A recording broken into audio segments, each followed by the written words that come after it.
जो विद्यार्थी मित्रों धोरण 12 चैप्टर नंबर 1 घन अवस्था लेक्चर नंबर 13 में આપણે આપણા પેમ્ફલેટના પ્રશ્ન નંબર 53 થી 60 સુધી ભણી ગયા હતા। આજે આગળ ચાલુ કરીએ પ્રશ્ન નંબર 61 બરોબર। તો પ્રશ્ન નંબર 61 નું બંધારણ જોઈશું આપણે પહેલા સૌથી પહેલા। તો પ્રશ્ન નંબર 61 એ આપણે गई काले थोड़ू घणु एम 60 प्रश्न की बात करिए तो पदार्थना चुंबकीय गुणना आधारे विविध पदार्थों केटला विभाग में वर्गीकरण करी शकाय। तो चुंबकीय गुणना आधारे 5 विभाग में वर्गीकरण थतुं हतुं। सौथी पहला अनुचुंबकीय, पछी प्रतिचुंबकीय, पछी लो चुंबकीय जेने इंग्लिश में कहेवाय फेरोमेग्नेटिक, पछी प्रति लो चुंबकीय जेने कहेवाय एंटी फेरोमेग्नेटिक अने पांचमो प्रकार छे एनुं कोई गुजराती नथी, आपणे एने इंग्लिश में ज याद राखवानुं छे। शुं नाम याद राखीशुं? तो फेरी मैग्नेटिक बराबर, फेरी मैग्नेटिक। हवे आपणे अनुचुंबकीय अने प्रतिचुंबकीय पदार्थनी समजूती आपीए तो प्रश्न नंबर 61 अनुचुंबकीय अने प्रतिचुंबकीय पदार्थनी समजूती आपो। जो अहींया अथवा करीने बीजो एक प्रश्न पण पूछाय, अनुचुंबकत्व अने प्रतिचुंबकत्व समजावो। आ पण पूछाय, अनुचुंबकत्व अने प्रतिचुंबकत्व समजावो। तो ध्यान राखजो, आपणे आपणी बुद्धिथी जवाब आपीए। बोलो कोईपण पदार्थ, चाहे वह घन होय, वायु होय के प्रवाही होय, कोईपण पदार्थ अणुनो बनेलो होय छे। अणु परमाणुनो बनेलो होय छे।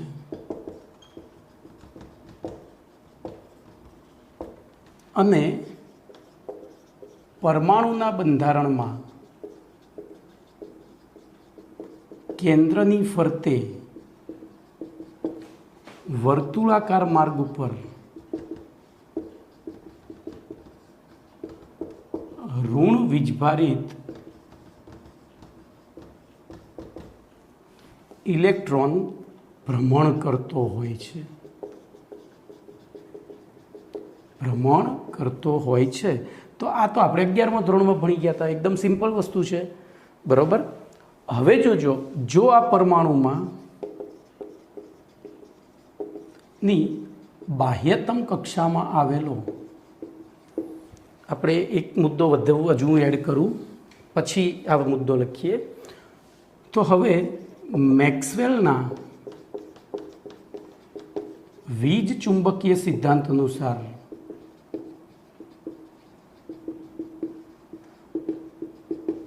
જો કોઈ વીજભારિત કણ પ્રવેગિત ગતિ કરતો હોય, केवी गति? प्रवेगित गति करतो होय, कौंसमां वर्तुळाकार मार्ग पर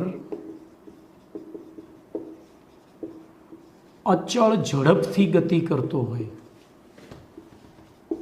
बराबर।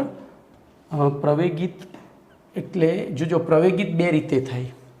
सीधा मार्ग पर एना वेगमां वधारो के घटाडो थतो होय तो वधारो थतो होय तो प्रवेगित गति कहेवाय, घटाडो थतो होय तो प्रति प्रवेगित गति कहेवाय। पण वर्तुळाकार मार्ग पर भले एनी झड़प अचल रही पण वेग ए सदिश राशि छे, एटले सतत जोजो एनो सतत वेग दिशा बदलाय छे। झड़प अचल छे तेम छतां सतत शुं थाय छे? दिशा बदलाय छे। एटले ए गतिने केवी गति कहेवाय? प्रवेगित गति। तो वर्तुळाकार मार्ग पर अचल झड़पथी गति करतो होय तो ते चुंबकीय क्षेत्रનું उत्सर्जन करे छे, એટલે કે પેદા કરે છે બરોબર। હવે આપણે પેલો મુદ્દો લખીએ। જો પદાર્થના બંધારણમાં આવેલા પરમાણુની બાહ્યતમ કક્ષામાં આપણે પરમાણુની જગ્યાએ અણુ પણ લખી શકીએ। તો પરમાણુ અથવા અણુની બાહ્યતમ કૌંસમાં સંયોજકતા કક્ષામાં આવેલા ઇલેક્ટ્રોન જોજો હવે અહીંયા શું થશે, અહીંયા જો કાઢી નાખીએ આથી અહીંયા આથી આવશે, આથી નહીં ભયો આથી પદાર્થના બંધારણમાં આવેલા પરમાણુ કે અણુની બાહ્યતમ કક્ષામાં આવેલા ઇલેક્ટ્રોન જો મેં કેમ બાહ્યતમ કક્ષા લખી તો અંદરની કક્ષામાં બધા જ ઇલેક્ટ્રોન યુગ્મિત હોય, કારણ કે આપણે ખબર છે ઇલેક્ટ્રોન રચનાના નિયમો જે ભણ્યા હતા એમાં અવભાવના નિયમ અનુસાર ઇલેક્ટ્રોન સૌપ્રથમ નીચા શક્તિ સ્તરમાં ભરાય પછી ઊંચા શક્તિ સ્તરમાં જાય, તો નીચું શક્તિ સ્તર ભરાઈ જાય પછી ઊંચા શક્તિ સ્તરમાં, એટલે કે બાહ્યતમ કક્ષા ત્યારે જ ભરાય જ્યારે અંદરની પૂર્ણ ભરાયેલી હોય. હવે પાઉલીનો નિષેધ નિયમ, એક કક્ષકમાં વધુ 2 ઇલેક્ટ્રોન સમાય, 2થી વધુ નહીં, અને હુન્ડનો સ્પિન ગુણકતાનો નિયમ, તો એ ઇલેક્ટ્રોન 2 ભરાય પણ એ ઇલેક્ટ્રોન પોતાની ભ્રમણની દિશા કેવી રાખે, પરસ્પર વિરુદ્ધ. એટલે જોજો એ ભ્રમણની દિશા પરસ્પર વિરુદ્ધ હશે તો એમના દ્વારા ચુંબકીય ક્ષેત્ર ઉત્સર્જિત થશે, પણ એ ચુંબકીય ક્ષેત્ર પરસ્પર વિરુદ્ધ દિશાવાળા હશે એટલે એકબીજાની અસરને શું કરશે, નાબૂદ. એટલે આપણે અંદરની કક્ષાઓની તો વાત કરવાની રહેતી નથી, પણ જો બાહ્યતમ કક્ષામાં આવેલા ઇલેક્ટ્રોન યુગ્મિત, બધા જ ઇલેક્ટ્રોન યુગ્મિત હોય, બધા જ ઇલેક્ટ્રોન યુગ્મિત હોય તો પાછું શું થશે બોલો, તો તેઓ દ્વારા ઉદ્ભવતું ચુંબકીય ક્ષેત્ર એકબીજાની અસરને નાબૂદ કરે છે, બરોબર. અને જો ઓછામાં ઓછો એક ઇલેક્ટ્રોન અયુગ્મિત હોય તો બોલો હવે શું થાય, તો એનું ચુંબકીય ક્ષેત્ર નાબૂદ થશે નહીં. આમ 2 પ્રકારની વર્તણૂક મળશે.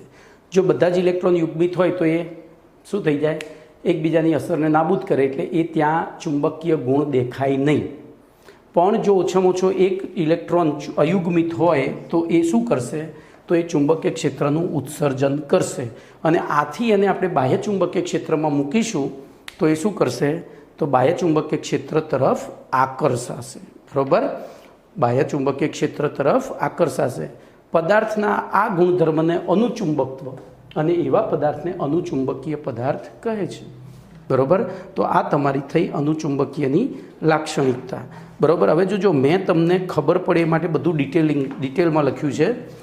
આપણે પેમ્ફલેટ એટલે કે ચોપડી પ્રમાણે લખીશું, તો આ બધું આપણે જાણીએ છીએ, પેપર ચેક કરવાવાળો આ બધું જાણે છે, એટલે આપણું લખાણ અહીંથી જ શરૂ થશે આ બધું, બરાબર. તો એ બધું જાણે છે એટલે આપણે શું લખીશું, જે તત્વ કે સંયોજનના કેન્દ્રીય પરમાણુની ઓક્સિડેશન અવસ્થાની ઇલેક્ટ્રોન રચનામાં બાહ્યતમ કક્ષામાં એક અથવા એકથી વધુ અયુગ્મિત ઇલેક્ટ્રોન આવેલા હોય, એટલે કે ઓછામાં ઓછો એક અયુગ્મિત ઇલેક્ટ્રોન આવેલો હોય, તો આવો અયુક્ત ઇલેક્ટ્રોનના કક્ષકીય ભ્રમણ અને ધરાભ્રમણના કારણે નિર્બળ ચુંબકીય ક્ષેત્ર પેદા થાય છે. ફરીથી, જો તત્વ કે સંયોજનના કેન્દ્રીય પરમાણુની સંયોજકતા કક્ષામાં ઓછામાં ઓછો એક અયુગ્મિત ઇલેક્ટ્રોન આવેલો, એટલે એક અથવા એકથી વધુ અયુગ્મિત ઇલેક્ટ્રોન આવેલા હોય, તો આવા અયુગ્મિત ઇલેક્ટ્રોનના કક્ષકીય ભ્રમણ અને ધરીભ્રમણ પોતાની ધરી ઉપર પણ ફરે છે, બરાબર. તો એ બંને ભ્રમણના કારણે શું ઉત્પન્ન થશે, ચુંબકીય ક્ષેત્ર. અને આવું ચુંબકીય ક્ષેત્ર બોલો શું થશે, તો કુદરતી ચુંબકીય ક્ષેત્ર કહેવાય. આથી આવા પદાર્થોને જ્યારે બાહ્ય ચુંબકીય ક્ષેત્ર, હવે બાહ્ય ચુંબકીય ક્ષેત્ર એક કૃત્રિમ ચુંબકીય ક્ષેત્ર થયું, સમજો, બહારથી આપણે પેદા કરેલું છે. તો કુદરતી ચુંબકીય ક્ષેત્ર બાહ્ય કૃત્રિમ ચુંબકીય ક્ષેત્રના સંપર્કમાં આવે તો 2 ચુંબકીય ક્ષેત્ર વિરુદ્ધ પ્રકારના છે, એક કુદરતી છે, એક કૃત્રિમ છે. એવી પરિસ્થિતિમાં શું થશે બોલો, તો એકબીજાને આકર્ષે, એટલે કે આવો પદાર્થ ચુંબકીય ક્ષેત્ર તરફ, બાહ્ય ચુંબકીય ક્ષેત્ર તરફ આકર્ષાય છે. આ પ્રકારના પદાર્થને અનુચુંબકીય પદાર્થ અને તેની આ લાક્ષણિકતાને અનુચુંબકત્વ કહે છે, બરાબર. હવે જોજો, અહીં લાગુ પાડેલું ચુંબકીય ક્ષેત્ર દૂર કરવામાં આવે, ચલો લાગુ પાડેલું ચુંબકીય ક્ષેત્ર દૂર કરવામાં આવે તો શું થાય, તો પણ એ પદાર્થ પોતાનું ચુંબકત્વ જાળવી રાખે છે. શું કરે છે, અનુચુંબકત્વ, જોજો એ મારી ભૂલ થઈ, એ લો ચુંબકીયમાં આવશે. બાહ્ય ચુંબકીય ક્ષેત્રની ગેરહાજરીમાં પછી શું થાય, તો અનુચુંબકત્વના 3 પેટા પ્રકાર છે. આપણી ચોપડીમાં એવું નથી કહ્યું, પણ હું તમને સાચી વસ્તુ સમજાવીશ. અનુચુંબકીય પદાર્થના 3 પેટા પ્રકાર છે. એમાં એક પ્રકાર એવો છે કે જેને બાહ્ય ચુંબકીય ક્ષેત્રમાં મૂક્યા બાદ બાહ્ય ચુંબકીય ક્ષેત્ર નાબૂદ કરી દે તો એનું ચુંબકત્વ નાશ થતું નથી. પણ we will have to go with our text book. So what will we prescribe? તો આપણે અહીંયા એવું લખીશું કે જ્યારે બાહ્ય ચુંબકીય ક્ષેત્રમાં એને મૂકવામાં આવે અને પછી બાહ્ય ચુંબકીય ક્ષેત્ર દૂર કરવામાં આવે તો એનું ચુંબકત્વ નાશ પામે છે. ઓકે. હવે દાખલા તરીકે જો અહીંયા અનુચુંબકીય પદાર્થો માટે તમારે કશું જ કરવાનું નથી. તમને એવો MCQ પૂછાય, નીચેના પૈકી કયો સંયોજન કે આયન અનુચુંબકીય છે? તો એના માટે 2 રસ્તા છે. જો દ્વિપરમાણુ કણું હોય તો 11મા ધોરણ પ્રમાણે MOT મોલેક્યુલર ઓર્બિટલ થિયરી, એના પ્રમાણે આણ્વીય કક્ષક ચિતાર દોરવાનો અને એમાં આણ્વીય કક્ષકોમાં જો ઓછામાં ઓછો 1 ઇલેક્ટ્રોન અયુગ્મિત રહે તો એ અનુચુંબકીય.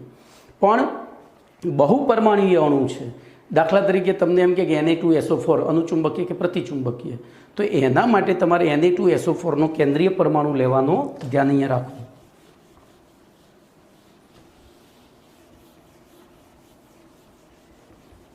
એના માટે તમારે શું કરવાનું છે? Na2SO4 એના કેન્દ્રીય પરમાણુ, બોલો આની ઓક્સિડેશન અવસ્થા શોધવાની. તો +6 થાય, 4 દુ 8 માંથી 2 ગયા એટલે 6. હવે સલ્ફર 16ની ઇલેક્ટ્રોન રચના લખીએ તો નિયોન કમ્પ્લીટ 3s2 3p4 થાય. ચલો S+6ની લખીએ તો એની બરાબર, આ તો 3s0 3p0 થઈ ગયા, 6 ઇલેક્ટ્રોન જતા રહ્યા. તો એવી પરિસ્થિતિમાં નિયોન એટલે કમ્પ્લીટ બધા યુગ્મિત ઇલેક્ટ્રોન છે. તો બોલો Na2SO4 સ્વભાવે કેવો થશે? પ્રતિચુંબકીય. કેવો થશે? પણ હું દાખલા તરીકે FeO લઉં તો FeOમાં Fe કેન્દ્રીય પરમાણુ, એનું ઓક્સિડેશન આર્ક +2. તો Fe+2, હવે પહેલી આપણે Feની ઇલેક્ટ્રોન રચના લખીએ તો Fe26, તો Ar 3d6 4s2 બરાબર. એની ઇલેક્ટ્રોન રચના એમાંથી 2 ગયા, Fe+2 કર્યા તો બોલો Ar 3d5 થયા. હવે 3d6 થયા.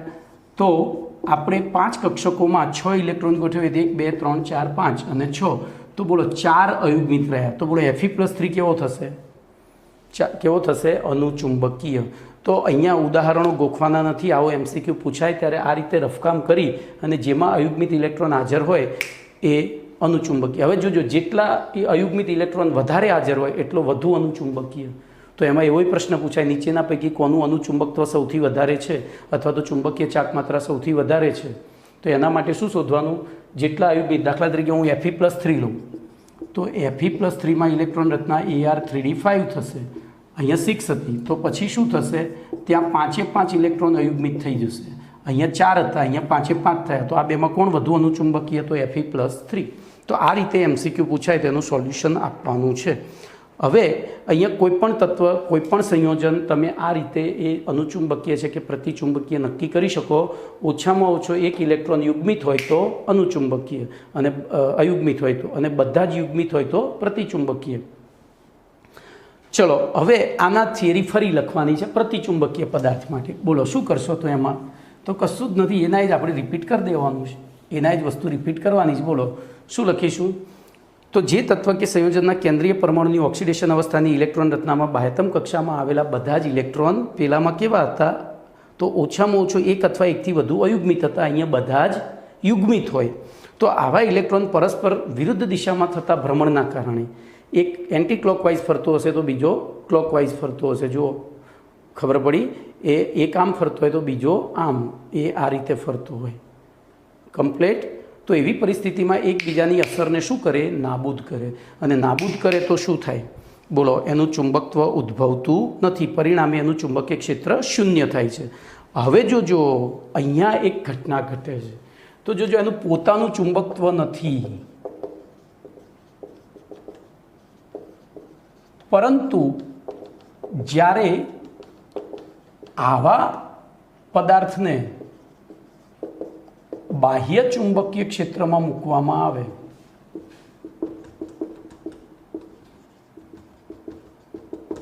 બોલો ત્યારે શું થાય? બાહ્ય ચુંબકીય ક્ષેત્રમાં મૂકવામાં આવે ત્યારે શું થાય? તો ત્યારે ધ્યાન રાખજો, એની દાખલા તરીકે આ યુગ્મિત ઇલેક્ટ્રોન ભરેલી કક્ષકો છે, આ બધી યુગ્મિત છે. એને આપણે બાહ્ય ચુંબકીય ક્ષેત્રમાં મૂક્યું ત્યારે હવે મારા હાથ સામે ધ્યાન રાખજો, જોજો આ યુગ્મિત કક્ષકો છે અને મેં આ દિશામાંથી બાહ્ય ચુંબકીય ક્ષેત્ર લગાડ્યું, તો બાહ્ય ચુંબકીય ક્ષેત્રની દિશાને અક્ષ ગણી એ યુગ્મિત કક્ષકો ભ્રમણ કરવા લાગે છે, આખી કક્ષકો ભ્રમણ કરે છે. જોજો એક નવું ભ્રમણ શરૂ થાય છે. ચોપડીમાં આ ભ્રમણનો ક્યાંય ઉલ્લેખ નથી ભાઈ, ધ્યાન રાખજો. તો જ્યારે જેવું તત્વ કે સંયોજન કે જેના કેન્દ્રીય પરમાણુની સંયોજકતા કક્ષામાં આવેલા બધા જ ઇલેક્ટ્રોન યુગ્મિત હોય એવા તત્વ કે સંયોજનને બાહ્ય ચુંબકીય ક્ષેત્રમાં મૂકવામાં આવે ત્યારે બાહ્ય ચુંબકીય ક્ષેત્રની દિશાને આ દિશામાંથી મેં લગાડ્યું તો એ દિશાને એ અક્ષ ગણી લે અને એ અક્ષની ફરતે પેલી યુગ્મિત કક્ષકો જે છે, યુગ્મિત બાહ્યતમ કક્ષામાં આવેલી યુગ્મિત ઇલેક્ટ્રોન ધરાવતી કક્ષકો એ આખી ભ્રમણ કરવા લાગે. હવે આ ભ્રમણ કૃત્રિમ ભ્રમણ થયું, કુદરતી નથી. કુદરતમાં બે જ ભ્રમણ હતા, પરિભ્રમણ અને ધરીભ્રમણ. આ જે ત્રીજું ભ્રમણ થયું એને લારમોર ભ્રમણ કહે છે. શું કહે છે? લારમોર ભ્રમણ. અને આ કૃત્રિમ ભ્રમણ થયું. બોલો, લાગુ પાડેલું ભ્રમણ, લાગુ પાડેલું ચુંબકીય ક્ષેત્ર કેવું હતું? કૃત્રિમ. અહીંયા કૃત્રિમ ભ્રમણ થયું તો એના દ્વારા ઉદ્ભવતું ચુંબકીય ક્ષેત્ર પણ કેવું થયું? કૃત્રિમ. તો બે કૃત્રિમ બે કુત્રી ભેગે થાય એટલે ભાવ કરે, એટલે કે એકબીજાથી દૂર જવા પ્રયત્ન કરે. તો બોલો અહીંયા શું થશે? તો અહીંયા અપાકર્ષણ, તો પદાર્થ અને બાહ્ય ચુંબકીય ક્ષેત્ર એકબીજાનો શું કરે છે? વિરોધ, એટલે કે અપાકર્ષણ પેદા થાય છે. શું થાય છે? અપાકર્ષણ. બરાબર. તો આવા પદાર્થોને જ્યારે બાહ્ય ચુંબકીય ક્ષેત્રમાં મૂકવામાં આવે તો એ બાહ્ય ચુંબકીય ક્ષેત્રનો વિરોધ કરે છે, એટલે કે એનાથી દૂર ભાગે છે. આ પ્રકારના પદાર્થોને પ્રતિચુંબકીય પદાર્થો કહે છે. શું કહે છે? અને તેમની આ લાક્ષણિકતાને પ્રતિચુંબકત્વ કહે છે. બરાબર. હવે આપણને ખબર કઈ રીતે પડશે કે આ પ્રતિચુંબકીય પદાર્થ છે? તો આગળ ભણ્યા હતા એ રીતે એની ઇલેક્ટ્રોન રચના લખીએ કેન્દ્રીય પરમાણુની. જો બધા જ ઇલેક્ટ્રોન યુગ્મિત હોય, દાખલા તરીકે હું NaCl લઉં, Na2SO4 તો લીધું હતું જ, NaCl લઉં. બોલો, Na+ કેન્દ્રીય પરમાણુ આ થાય. કેવી રીતે Na થાય ભાઈ? કોઈને ખબર છે? તો મેં 11મા ધોરણમાં ટ્રીક આપી હતી, ધાતુ H-FOX અધાતુ. બરાબર. સોરી, મારી ભૂલ થઈ. અહીંયા ક્લોરીન કેન્દ્રીય પરમાણુ થશે. તો એ પ્રમાણે તમે જાઓ તો સૌથી પહેલાં ધાતુ, તો છેદ ઉડાડતા જવાનું. જે છેલ્લું તત્વ વધે ને કેન્દ્રીય પરમાણુ કહેવાય. જે છેલ્લું તત્વ વધે કેન્દ્રીય પરમાણુ કહેવાય. બરાબર. મોટાભાગે એવું થાય છે.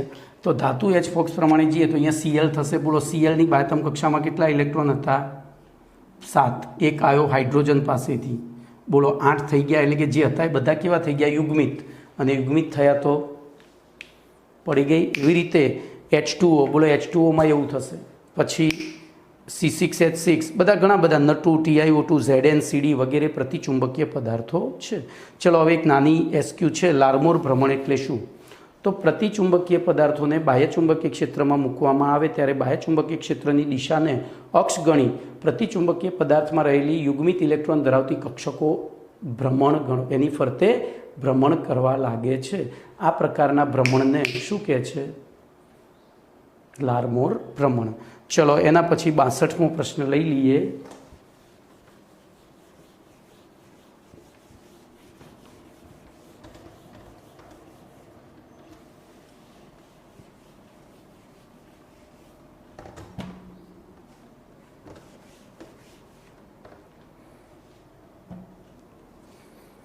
તો ક્વેશ્ચન નંબર 62 જોજો. એનું બંધારણ છે લો ચુંબકીય પદાર્થ, પ્રતિ લો ચુંબકીય પદાર્થ અને ફેરોમેગ્નેટિક પદાર્થની સમજૂતી આપો. લોહ ચુંબકીય, જેને ઇંગ્લિશમાં ફેરો મેગ્નેટિક, પછી પ્રતિ લો ચુંબકીય, જેને એન્ટીફેરો મેગ્નેટિક, અને ત્રીજું ફેરી મેગ્નેટિક, જેનું કોઈ ગુજરાતી નથી. એની સમજૂતી આપવાની છે. તો જોજો, ફેરોમેગ્નેટિક. હવે આ ફેરોમેગ્નેટિક, ફેરી મેગ્નેટિક અને પ્રતિલો ચુંબકીય, આ ત્રણ શેના પ્રકાર છે? તો અનુચુંબકીયના પેટા પ્રકાર છે. પણ આપણી ચોપડીમાં એવું કહ્યું નથી, આપણે સીધા જ લખી નાખ્યા છે. તો આપણે સીધા સમજીશું. બરાબર. તો સૌથી પહેલું ફેરોમેગ્નેટિક જોજો. તો આ કોનો ગાંડો કાગડો, પહેલું તો ઉદાહરણ યાદ રાખી નાખો. આ કોની ગાંડો કાગડો, બરોબર. આ એટલે આયન, કો એટલે કોબાલ્ટ, ની એટલે નિકલ, ગેડોલિનિયમ, બરોબર. જીડી એટલે ગેડોનિલિયમ, અને કાગડાને ઇંગ્લિશમાં ક્રો કહેવાય, તો CrO2 ક્રો. તો આ ચાર તત્વ અને પાંચમું ક્રોમિયમ ડાયોક્સાઇડ એ લોહ ચુંબકીય સંયોજન છે. એ લોહ ચુંબકીય સંયોજનો, આ તત્વના સંયોજન છે. હવે એ લોહ ચુંબકીય કેમ છે એની વાત કરીએ, બરોબર.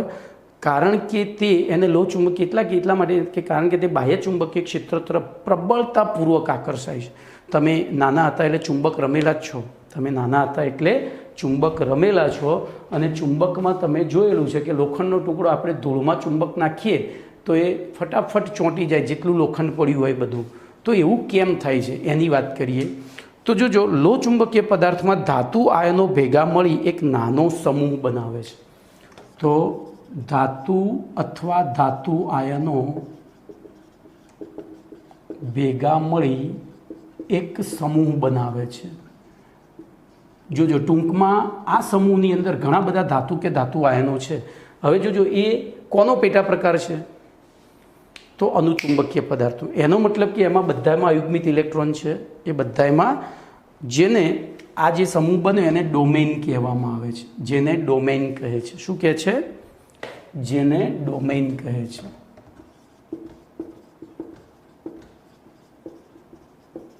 હવે જોજો, આ ડોમેઇન ટૂંકમાં ઘણા બધા ધાતુ અથવા ધાતુ પરમાણુનો અથવા ધાતુ આયનનો બનેલો છે, અને એમાં અયુગ્મિત ઇલેક્ટ્રોનવાળી કક્ષકો છે. પણ જોજો, એ સમૂહમાં બધા જ ધાતુ અથવા ધાતુ આયનોના જે અયુગ્મિત ઇલેક્ટ્રોનવાળી કક્ષકો છે એમાં ઇલેક્ટ્રોનના ભ્રમણની દિશા, અયુગ્મિત ઇલેક્ટ્રોનના ભ્રમણની દિશા, જેને આપણે કહીએ છીએ ચુંબકીય ચાક માત્રા. શું કહે છે? તો જોજો, બાહ્ય ચુંબકીય ક્ષેત્રની ગેરહાજરીમાં એ અસ્તવ્યસ્ત ગોઠવાયેલી હોય. બાહ્ય ચુંબકીય ક્ષેત્રની ગેરહાજરીમાં એ કેવી રીતે ગોઠવાયેલી હોય? અસ્તવ્યસ્ત ગોઠવાયેલી હોય. પરંતુ બરાબર, અને અસ્તવ્યસ્ત ગોઠવાયેલી હોય એટલે એનું પરિણામી ચુંબકત્વ શું થાય? તો જોજો, 3 અપવર્ડ છે અને 3 ડાઉનવર્ડ છે. એટલે પરિણામી ચુંબકીય ક્ષેત્ર શું થયું? 0. પણ જ્યારે એને બાહ્ય ચુંબકીય ક્ષેત્રમાં લાગુ પાડવામાં આવે, એટલે કે બાહ્ય ચુંબકીય ક્ષેત્રમાં મૂકવામાં આવે, ત્યારે એ બધી જ જે બધા ડોમેન છે, બધાના ડોમેનની ભ્રમણની દિશા એક જ થઈ જાય છે. બધા ડોમેનના ભ્રમણની દિશા એક જ થઈ જાય છે. એટલે કે ડોમેનમાં જેટલા ધાતુ આયનો છે, ધાતુની અયુગ્મિત કક્ષકોમાં જેટલા પણ ઇલેક્ટ્રોન છે, એ પહેલાં રેન્ડમ ફરતા હતા, પણ બાહ્ય ચુંબકીય ક્ષેત્રમાં મૂક્યા એટલે બધાની દિશા એક જ થઈ ગઈ. હવે બધાની દિશા એક જ થઈ ગઈ તો બધા દ્વારા ઉદ્ભવતું ચુંબકીય ક્ષેત્રનો શું થાય? સરવાળો. એટલે પ્રબળ ચુંબક તરીકે વર્તી શકે છે, અને એના કારણે બાહ્ય ચુંબકીય ક્ષેત્ર તરફ એ પ્રબળતાપૂર્વક આકર્ષાય છે. એ પ્રબળતાપૂર્વક આકર્ષાય છે. હવે જો એ આપણે ચુંબકીય ક્ષેત્રને દૂર કરી દઈએ તો પછી આ જે ડોમેન એક જ દિશામાં ગોઠવાયેલા હતા, જે ચાક માત્રાઓ એક જ દિશામાં ગોઠવાયેલી હતી, એ પાછી અસ્તવ્યસ્ત થતી નથી. એટલે આ પદાર્થ કાયમી ચુંબક તરીકે વર્તે છે. એટલે જોજો, તમે તમારા ઘરે ચુંબકનો ટુકડો પડ્યો, એની ઉપર કોઈ પણ લોખંડની ખીલ્લી કે બ્લેડ કે એવું કંઈક ઘસો ને, આપણું ચપ્પુ કે એવું લોખંડનું, તો થોડી વારમાં એક જ દિશામાં ઘસવાનું, આમ પકડીને આમ લેવાનું, આમ આમ આમ આમ આમ નહીં ઘસવાનું, આમ એમ. એટલે શું થશે? એના બધા ડોમેનની દિશા એક જ થઈ જશે, અને પછી એને તમે બીજું નાની કોઈ લોખંડના ટુકડા સામે લઈ જશો ને તો આ કરશે, અને ચુંબક તો લાંબો સમય સુધી રહેશે એનું. તો આના મદદથી આપણે કાયમી ચુંબક બનાવી શકીએ છીએ. તો સૌથી પહેલાં બોલો, લોહ ચુંબકીયમાં શું લખીશું? તો આયન, કોબાલ્ટ, નિકલ, ગેડોલિનિયમ અને ક્રોમિયમ ડાયોક્સાઇડ એ એમને બાહ્ય ચુંબકીય ક્ષેત્રમાં મૂકવામાં આવે ત્યારે તે પ્રબળતાપૂર્વક બાહ્ય ચુંબકીય ક્ષેત્ર તરફ આકર્ષાય છે. બરાબર? આવા પદાર્થોને લોહ ચુંબકીય પદાર્થ કહે છે. હવે એમના લોહ ચુંબકત્વનું કારણ આપીએ તો લોહ ચુંબકીય પદાર્થમાં ધાતુ આયનો ભેગા મળી એક નાનો સમૂહ બનાવે છે, જેને ડોમેન કહે છે. અને આવા દરેક ડોમેનનો એક નાના ચુંબક તરીકે વર્તતા હોય. દરેક ડોમેન એક નાના, જોજો આ ડોમેન છે ને, આ એક મેં દોર્યું, એ ઘણા બધા ધાતુ પરમાણુનો સમૂહ છે, અને એમાં બધાની દિશા એક જ છે. આ બીજો એક ડોમેન છે, એમાં ઘણા બધા પરમાણુ છે, એમની ધાતુની દિશા.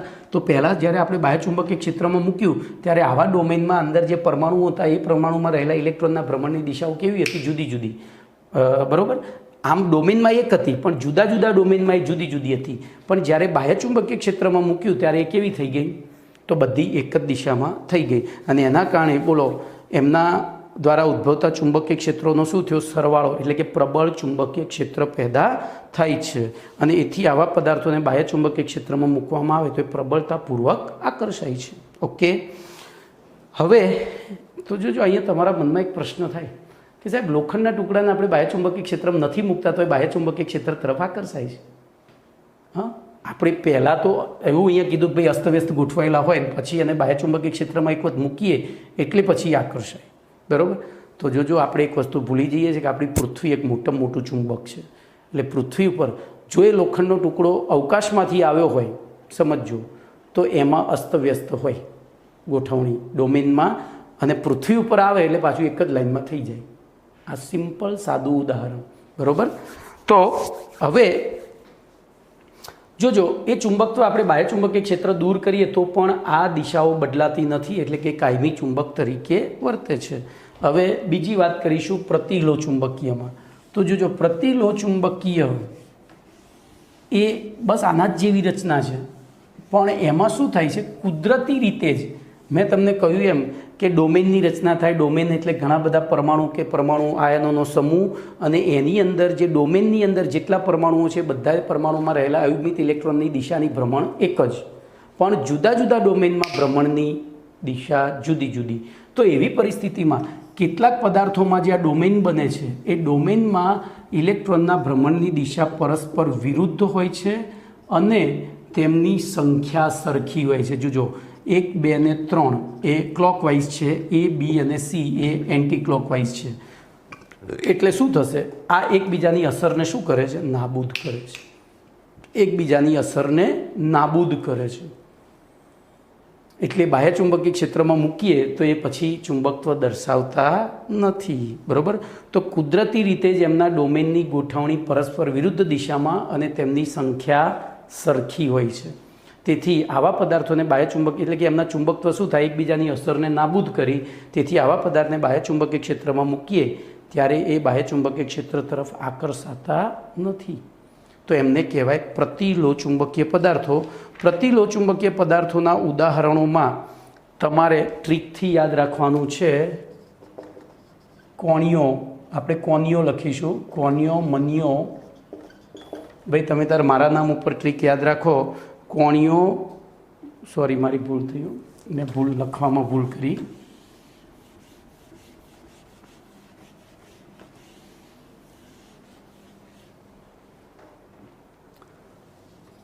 કોનીઓ એમ અલગ કરવાનું. મનીઓ, હવે મનીઓ છે ને 3 વાર લખવાનું. કોણીઓ, મનીઓ, મનીઓ, મનીઓ. આયો, કોણીઓ, મનીઓ, મનીઓ, આયો. બરાબર. ભાઈ ભલે મારા નામ ઉપર ભલે તમે મને કોણીઓ કહો, મનીઓ કહો, જે કહો, પણ 2 માર્ક્સ આવવા જોઈએ મારે. તો પહેલું કોબાલ્ટ. બરાબર. પહેલું કોબાલ્ટનો ઓક્સાઇડ. કો એટલે કોબાલ્ટ ઓક્સાઇડ. નિયો નિકલ ઓક્સાઇડ. નિયો નિકલ ઓક્સાઇડ. મનીઓ તો મનીઓ, મનીઓ 2, મનીઓ 3 એટલે કે Mn2O3. જોજો મનીઓ 1, મનીઓ 2, મનીઓ 3. બરાબર. મનીઓ 1, મનીઓ 2, મનીઓ 3. હવે 3 લો એટલે અહીંયા 2 લખવું પડે. આયો એટલે FeO. બોલો આ કેવો પદાર્થ થયો? તો પ્રતિલો ચુંબકીય. પ્રતિલો ચુંબકીય. તો Fe+2 અનુચુંબકીય હતો. જો હમણાં જ મેં શીખવાડ્યું હતું. અને FeO પાછો પ્રતિલો ચુંબકીય એટલે આ અનુચુંબકીયનો એક પ્રકાર થયો. કમ્પ્લીટ. ચલો એના પછી ત્રીજો પ્રકાર લઈએ, ફેરી મેગ્નેટિક. બોલો આ શેના ઉદાહરણો છે? પ્રતિલો ચુંબકીયના. લો ચુંબકીયના શું હતા? તો આ કોની? ગાંડો કાગડો. ગાંડો કાગડો. બોલો આ એટલે આયન, કો એટલે કોબાલ્ટ, ની એટલે નિકલ, ગાંડો એટલે જીડી અને કાગડો એટલે CrO2 ક્રો. ચલો એના પછી ફેરી મેગ્નેટિક. તો કેટલાક પદાર્થોમાં જે ડોમેનની રચના થાય છે ડોમેનની રચના થાય છે એ રચનામાં ડોમેન અસ્તવ્યસ્ત જ ગોઠવાયેલા હોય, પણ એમના સંખ્યા સમાન નથી હોતી. જો અહીંયા ક્લોકવાઇઝ 1 2 3 અને 4 થયા, તો ક્લોકવાઇઝ 4 થયા, જ્યારે એન્ટી ક્લોકવાઇઝ તો 2 થયા. એટલે કે એકબીજાની અસરને સંપૂર્ણપણે નાબૂદ કરી શકતા નથી. જો પહેલાંમાં ફેરોમેગ્નેટિકમાં શું થતું, બાહ્યચુંબકીય ક્ષેત્રમાં મૂક્યા પછી બધા એક જ દિશામાં ગોઠવાતા હતા, એટલે બધાનો સરવાળો થયો. બોલો, આની અસર આને નાબૂદ કરી, આની અસર આને નાબૂદ કરી, તો એ બેની અસર તો રહી જ. એટલે ફેરોમેગ્નેટિક કરતાં અહીંયા ઉદ્ભવતું ચુંબકીય ક્ષેત્ર કેવું હશે? નિર્બળ. એટલે જ આને ફેરોની નાની બેન ફેરી કહી છે. શું કહી છે? ફેરોની નાની બેન, ફેરી મેગ્નેટિક. કમ્પ્લેટ. તો બોલો, ફેરી મેગ્નેટિક એટલે શું? તો આ ફેરોમેગ્નેટિકની સાપેક્ષે ફેરી મેગ્નેટિક નિર્બળ આકર્ષણ બળ અનુભવે. કેવું? નિર્બળ આકર્ષણ બળ અનુભવે છે. ઓકે, હવે એના માટે તમારે એના ઉદાહરણો, તો ફેરી મેગ્નેટિકના ઉદાહરણો હું તમને યાદ રખાવું. તો તમારે ફેરાઇટ, ફેરી ફોર ફેરાઇટ એવું યાદ રાખવાનું છે. ફેરી ફોર ફેરાઇટ. તો જોજો, તો ફેરાઇટ સંયોજનો ફેરી મેગ્નેટિક હોય છે. ફેરાઇટ સંયોજનો કેવા હોય છે? ફેરી મેગ્નેટિક. હવે ફેરાઇટ સંયોજનો એટલે શું? પહેલું તો જોજો અહીંયા Fe3O4, હું આને જુદા પાડું તો FeO અને Fe2O3 એમ થાય. ફેરાઇટ એટલે એની અંદર એક ધાતુનો ઓક્સિડેશન આંક +2 અને એકનો +3 હોય. ચલો હું બીજું લઈ લઉં, મેગ્નેશિયમ ફેરાઇટ. તો મેગ્નેશિયમ ફેરાઇટનું સૂત્ર થશે Mgfe2O4. તો જોજો અહીંયા MgO અને Fe2O3 થયું. એવી રીતે ઝિંક ફેરાઇટ લઈ લઉં તો ઝિંક Fe2O4, તો ઝિંક બરાબર અહીંયા +2 થશે, એટલે એક ઝિંક અને Fe અહીંયા O રહી ગયો, બરાબર, Fe2O3. ટૂંકમાં Fe2O3 સાથે કોઈ પણ બીજી ધાતુનો, એના Feનો અથવા તો બીજી કોઈ ધાતુનો ઓક્સાઇડ પણ કેવો મોનોક્સાઇડ જોડાયેલો હોય તો એ સંયોજનોને ફેરાઇટ સંયોજનો કહેવાય. અને ફેરાઇટ ફેરી મેગ્નેટિક, ફેરાઇટ ફેરી મેગ્નેટિક. હવે આ પદાર્થોને ગરમ, જોજો મોસ્ટ IMP MCQ છે. આ ફેરી મેગ્નેટિકને તમે ગરમ કરો તો ફેરી મેગ્નેટિકને ગરમ કરવામાં આવે ત્યારે પોતાનું ફેરી મેગ્નેટિઝમ ગુમાવે છે. ફેરી મેગ્નેટિઝમ ગુમાવે છે, પરંતુ એ અનુચુંબકત્વનો એક પ્રકાર છે. મેં કહ્યું હતું એમ, અનુચુંબક, આ ત્રણ અનુચુંબકીય પદાર્થોના પ્રકાર છે.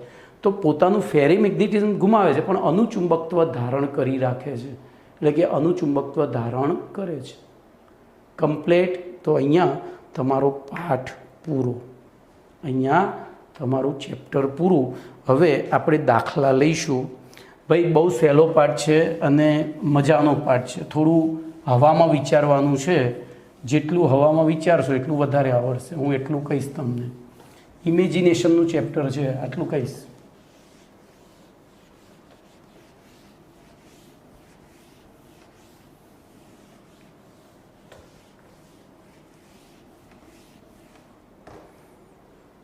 ઇમેજિનેશનનું ચેપ્ટર છે. જો હવે દાખલાઓની વાત કરીએ તો દાખલા નંબર 1.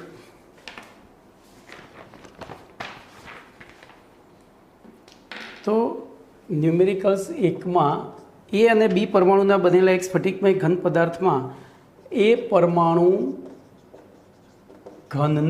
ઘન એકમ કોષના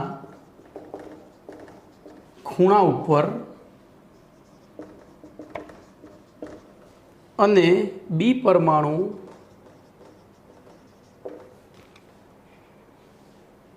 ઘન એકમ કોષના ફલકના કેન્દ્રમાં ગોઠવાયેલા હોય તો તેનું આણ્વીય સૂત્ર બરાબર કેટલા? તો જો અહીંયા કશું કરવાનું નથી, આ રીતે જ લખવાનું. ખૂણા ઉપર ઇમ્પ્લાઇઝ, બોલો, એની સંખ્યા બરાબર તો 8 ગુણ્યા 1/8. કેમ? તો ઘન એકમ કોષમાં 8 ખૂણા હોય ને દરેક એકમ કોષ ઉપર આવેલા પરમાણુનો હિસ્સો 1/8 હોય તો 1. એવી રીતે બોલો બીની સંખ્યા બરાબર, તો ફલક તો 6 હોય અને દરેકનો હિસ્સો 1/2 હોય તો 3 અને તેથી બોલો આણ્વીય સૂત્ર તો AB3 પતી ગયું આણ્વીય સૂત્ર AB3 ચલો એ રીતે બીજો દાખલો નીચે જ ગણી દઉં છું N2 તો P અને Q પરમાણુના બનેલા એક સ્ફટિકમય ઘન પદાર્થમાં Q પરમાણુઓ તો Q પરમાણુ ઘન એકમ કોષના ખૂણા ઉપર છે તેથી આપણે સીધો દાખલો જ ગણીએ તેથી બોલો Pની સંખ્યા બરાબર Qની સંખ્યા બરાબર તો 8 ગુણ્યા 1/8 એટલે કે 1 અને P પરમાણુ એકમ કોષના કેન્દ્રમાં તો P પરમાણુ ઘન એકમ કોષના કેન્દ્ર ઉપર છે તેથી Pની સંખ્યા બરાબર 1 ગુણ્યા 1 કેમ તો કેન્દ્ર એક જ હોય તો તેથી બોલો આણ્વીય સૂત્ર બરાબર તો PQ આણ્વીય સૂત્ર બરાબર PQ હવે જો આમાં સવર્ગાંક પૂછ્યો છે તો સવર્ગાંક તમારે 3 ડાયમેન્શનમાં વિચારવો પડે કેવી રીતે તો 8 ખૂણા ઉપર છે P અને વચ્ચે Q છે અથવા તો 8 ખૂણા ઉપર Q છે અને વચ્ચે P છે તો બોલો Pની ફરતે Q કેટલા થયા તો 8 હવે તમે Qની ફરતે P કેટલા થાય તો એક આ એકમ કોષના મધ્ય પેલો ખૂણો લઈએ આપણે Pનો તો એક અહીંયા એક પેલા એકમ કોષમાં એક પેલા એટલે 4 નીચે અને 4 એકના ઉપર તો બોલો ટોટલ એમાં પણ તેથી સવર્ગાંક અને સવર્ગાંક અહીંયા લખી દેવાનો તો સવર્ગાંક 8 8 છે કમ્પ્લીટ ચલો ત્રીજો દાખલો લઈએ હવે પૂછીએ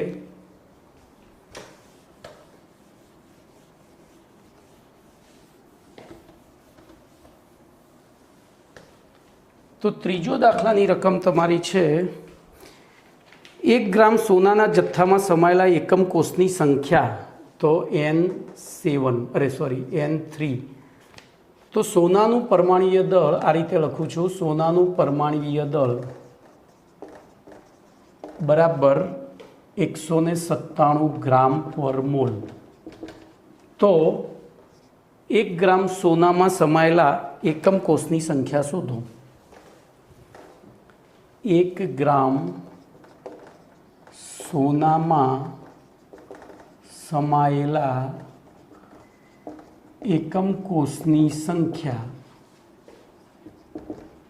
બરાબર કેટલા બોલો કેવી રીતે નક્કી કરીશું સોચો તો સૌથી પહેલાં તો આપણે એકમ કોષનો પ્રકાર શોધવો પડે સોનાનો બોલો મેં તમને ટ્રીક આપી હતી સાદો ઘન એકમ કોષ એટલે કે SCP અથવા HCP તો એક જ પરમાણુ એરિયો એકમ કોષ બનાવે પોલોનિયમ અંદરથી પોલ ખાલી ખૂણાઓ જ ભરેલા હોય પછી BCCમાં લીના કે રૂબી સાથે બેસી બકબક કર શું બકબક કરવાની તો યુરોપમાં નો બોલ ટાંકી વિકેટ આવે પછી CCPમાં તો નિકુએ રાડ પાડી અલ્યા ઈશ્વર પટેલ સર છે કે લબાડ આજે આવ્યો છે CCP ને એમ CCP એટલે બાટલી પીને આવ્યો છે અને HCP માટે હતી અરે બે MG યાર ડેપ્યુટી ગેટ હોય તેમાં રહેશો એટલે MG કહે છે યાર જરા ઝીંકુ નો બોલમાં બોલો નો બોલમાં સાયન્સ ટેકનિકથી રમ હાફ ટાલ્કો લૂંટી કાઢ નો બોલમાં સાયન્સ ટેકનિકથી રમ હાફ ટાલ્કો લૂંટી કાઢ તો આ ત્રણેય ટ્રીક પ્રમાણે બોલો સોનું કયામાં આવ્યું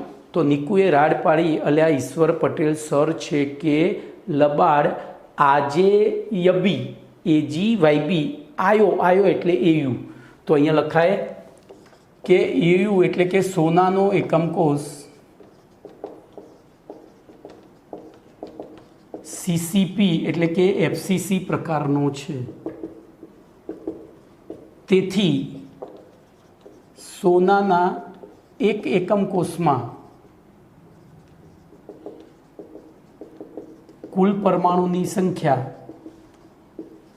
બોલો કેટલી થાય તો FCCમાં કુલ પરમાણુ સંખ્યા 4 છે તો હવે આપણે લખી શકીએ કે 1 ગ્રામ સોનામાં પહેલાં હવે 1 ગ્રામ સોનામાં પરમાણુની સંખ્યા બરાબર શું થાય બોલો તો આપણે શોધવી પડે 197 ગ્રામ લઈએ તો 197 ગ્રામ સોનું બરાબર 1 મોલ, અને 1 મોલ એટલે 6.022 ઇન્ટુ 10⁻23 પરમાણુ. તો 1 ગ્રામે કેટલા? તો 6.022 ઇન્ટુ 10⁻23 ભાગ્યા 197 ભાગાકાર કરીએ આપણે તો 6.022 ડિવાઇડેડ બાય 197. તો જવાબ તમારો 0.305 ભાઈ આ પોઈન્ટ પછીના આંકડા મૂકવામાં ભૂલ ના થાય એ યાદ રાખજો. 305ની જગ્યાએ 306 કરી દો પાછળ અને ગુણ્યા 10⁻23. હવે આ પોઈન્ટને અહીંયા ખસેડું તો 3.06 ઇન્ટુ 10⁻21 થાય. ચલો આપણી પાસે એકમ કોષમાં પરમાણુની સંખ્યા આવી ગઈ 1 ગ્રામમાં. તો હવે લખાય 4 પરમાણુ બરાબર 1 એકમ કોષ. તો 3.06 ઇન્ટુ 10⁻21 પરમાણુ બરાબર તો 3.06 ગુણ્યા 10⁻21 ડિવાઇડેડ બાય 4. તો પાછું 3ને તો 3.06 ડિવાઇડેડ બાય 4 લઈએ તો 0.765 ગુણ્યા 10⁻21 એટલે કે 7.65 ઇન્ટુ 10⁻20 એકમ કોષ થાય. એકદમ ત્રીજા ધોરણનો દાખલો છે, આમાં કોઈ સૂત્ર વાપરવાનું નથી. આપણે ફક્ત ને ફક્ત આપણી બુદ્ધિથી જવાબ લાવવાનો છે. ઓકે, ચલો એના પછી ચોથો દાખલો લઈએ.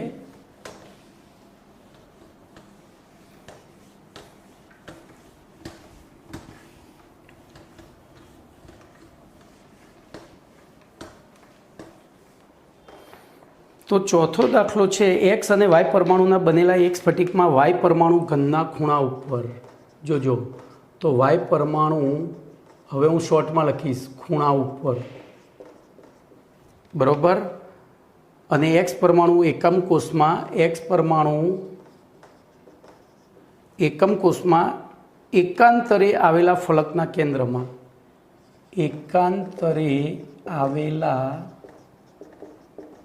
ફલકના કેન્દ્ર ઉપર ગોઠવાયેલા હોય તો આણ્વીય સૂત્ર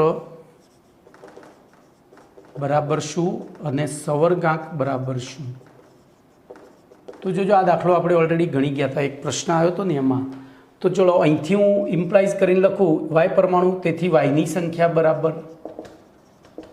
8 ગુણ્યા 1/8 બરાબર 1. અને તેથી બોલો એક્સની સંખ્યા બરાબર, તો ધ્યાનથી જોજો અહીંયા આ શબ્દ માની નાખશે તમને એકાંતરે. હું અહીંયા આકૃતિ જ દોરું એટલે તમને ઇઝીલી ખબર પડે. બોલો અહીંયા છે તો અહીંયા નથી. જોજો હું ટપકું કરું એ છે, ચોકડી મારું એ નથી, અહીંયા છે અહીંયા નથી. હવે આ બે જગ્યાએ નથી તો આ તમારી તરફની બાજુ અને પાછળની બાજુ, તો ત્યાં શું હશે? તો નહીં હોય. કેમ? તો અહીંયા છે એટલે એની પેલી બાજુ ના, અને અહીંયા છે એટલે અહીંયા ના હોય. તો ટૂંકમાં 2 જ પરમાણુ થયા. કેટલા થયા? 2 પરમાણુ. તો 2 ગુણ્યા એમનો હિસ્સો 1/2 એટલે 1 જ.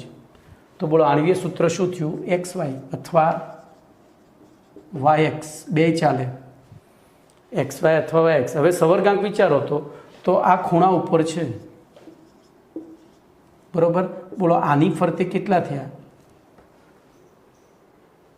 4.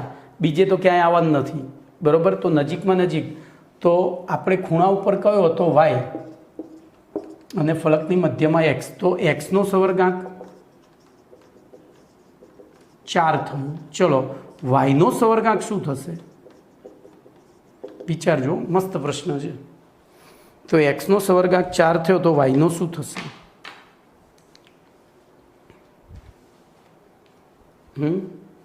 તો જોજો આપણે એક ફલક આરીએ લઈએ. બોલો અહીંયા છે તો અહીંયા નહીં હોય, પછી એક બીજી અહીંયા આવે તો અહીંયા હશે, અહીંયા નહીં હોય અહીંયા હશે. બોલો અહીંયા પાછો નહીં હોય, પછી એવી રીતે. તો આ વાયની ફરતે 2 અહીંયા થયા, અરે સોરી આ 2 થયા. એવી રીતે અહીંયા નથી તો આ ઉપરનો ફલક છે એમાં તો હશે. થોડું ઇમેજિન કરવું પડશે.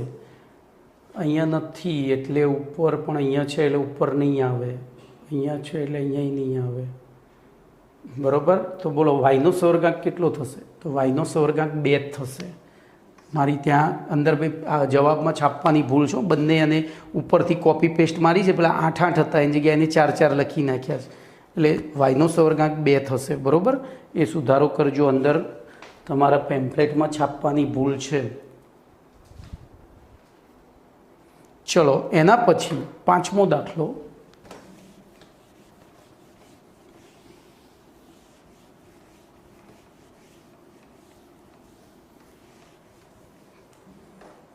તો 5મો દાખલો છે, એક એકમ કોષના દરેક ખૂણા ઉપર એ પરમાણુ અને આંતરિક વિકર્ણો ઉપર બી પરમાણુ. તો N5, તો એ પરમાણુ ખૂણા ઉપર,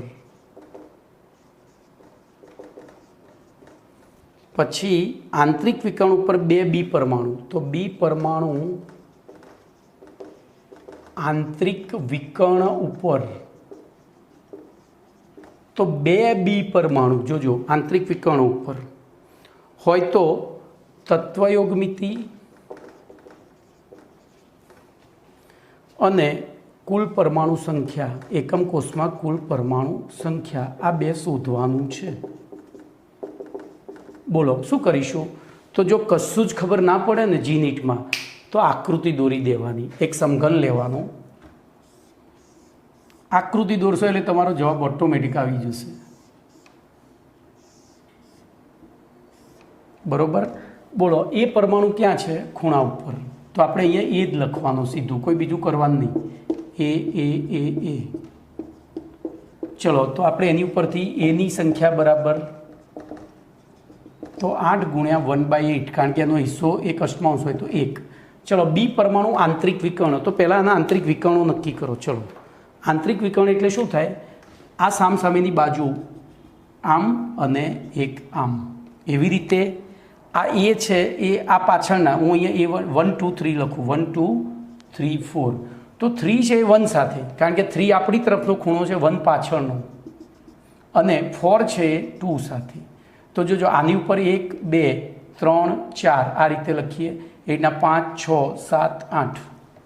તો 8 વિકર્ણ થયા, અરે 4 વિકર્ણ થાય, અને દરેક ઉપર 2 પરમાણુ છે. કેટલા? તો દરેક ઉપર 2 પરમાણુ છે, એટલે જોજો, તેથી બીની સંખ્યા બરાબર, તો 4 ગુણ્યા 2, કારણ કે આંતરિક વિકર્ણ 4 થયા, 2 ના 2, અને એની ઉપર દરેક ઉપર 2 પરમાણુ, પણ આ પરમાણુ એકમ કોષની અંદર છે એટલે એનો હિસ્સો પૂરેપૂરો એનો જ કહેવાય. તો બોલો આણ્વીય સૂત્ર શું થયું તત્વયોગમિતિ? તો AB8. ચલો હવે સવર્ગાંક શોધો, સોરી કુલ પરમાણુની સંખ્યા શોધવાની છે. તો કુલ પરમાણુની સંખ્યા બોલો કેટલા થયા? 8 ને 1 9, 8 ને 1 9. બોલો કુલ પરમાણુની સંખ્યા મળી ગઈ. ચલો એના પછી એક દાખલો ગણાવી દઉં, પછી સમય પૂરો થઈ જાય છે.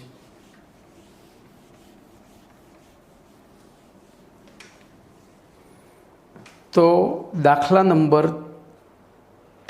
6. તો એ અને બી પરમાણુના બનેલા એક સ્ફટિકમય ઘન પદાર્થમાં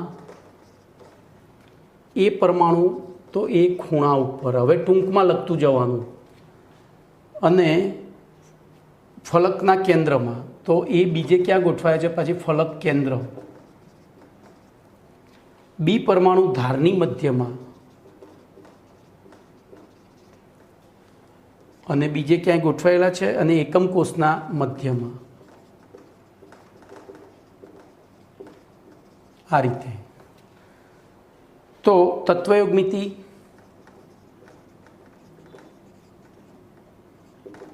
આણ્વીય સૂત્ર અને એકમ કોષ ખાલી જગ્યા સંયોજનના એકમ કોષ જેવો હશે, એકમ કોષ જેવો હશે, આવો પ્રશ્ન પૂછ્યો છે. તો સૌથી પહેલાં બોલો એની સંખ્યા બરાબર 8 ગુણ્યા 1 અષ્ટમાંશ બરાબર 1, એવી રીતે ફરીથી એની સંખ્યા. તો ફલક તો 6 બાજુ હોય, એનો હિસ્સો 1/2 તો 3. તો બોલો ટોટલ એ થયા 4. એવી રીતે બીની સંખ્યા બોલો ધારની મધ્ય તો 12 ધારો હોય, એક ઉપરની 4, 4 નીચેની અને 4 ઊભી, અને દરેકનો હિસ્સો 1/4 હોય તો 3, અને એકમ કોષની મધ્યમાં તો 1 ગુણ્યા 1, એકમ કોષની મધ્ય તેની પોતાની ગણાય, તો બોલો આ પણ B4 થયું. તો સ્ટોઇકિયોમેટ્રી થઈ A4 B4. જોજો આને તત્વયુગ્મિતિ કહેવાય.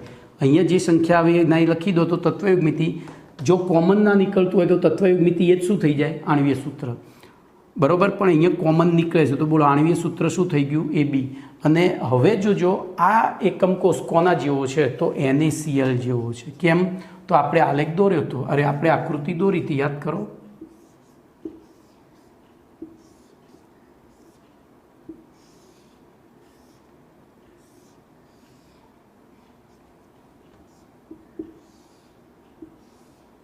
અમુક વસ્તુ ભાઈ અહીંયા આ પાઠમાં યાદ રાખવી પડ્યો. બોલો આવો એકમ કોષ થાય, ખૂણા ઉપર A, તો A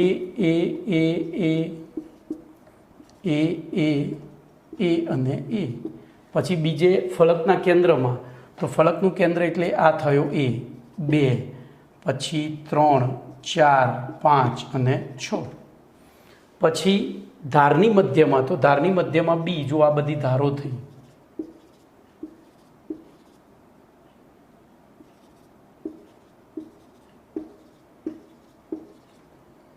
અને એકમ કોષની મધ્યમાં તો આ અહીંયા એક રહી ગયું લાઈન. તો બોલો આ તો કોના જેવો એકમ કોષ થયો? NaCl જેવો. બસ, તો આટલે સુધી રાખીએ છીએ, બીજું નેક્સ્ટ ટાઈમ.